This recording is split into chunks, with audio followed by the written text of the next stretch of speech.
araw sa inyong lahat!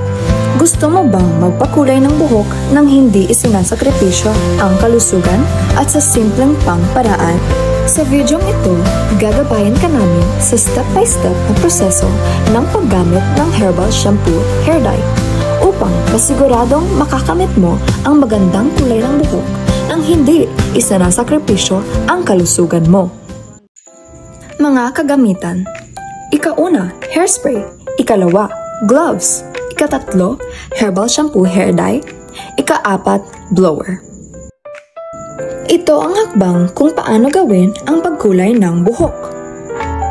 Una, siguraduhing malinis ang iyong buhok bago magsimula.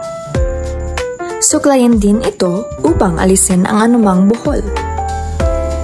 Optional lamang ang pagtali ng buhok kung ayaw mong kulayan ng buo ang iyong buhok.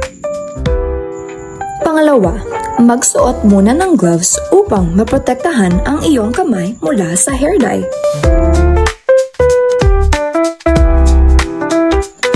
Pangatlo ay basain ang parte ng buhok kung saan mo gustong kulayan.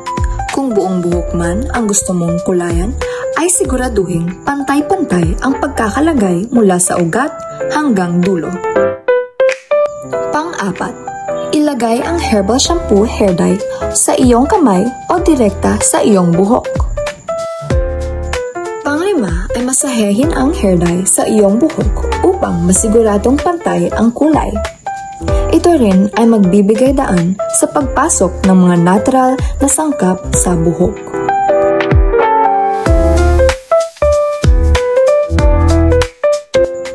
Pang-anim ay hayaan muna ang hair dye sa iyong buhok sa itinakdang oras na nakalagay sa packaging ng produkto. Karaniwan ay 20-30 minuto. A few minutes later. Pang-7, banlawan na ang buhok ng maayos gamit ang maligamgam na tubig. Siguraduhin walang natirang hair dye sa iyong buhok. Panghuli ay gamitin ng blower o towel upang patuyuin ang iyong buhok. Tignan ang resulta at siguruhin pantay-pantay ang kulay. Kung mayroong bahagi na hindi naging maganda ang kulay, maaari mong ulitin ang proseso.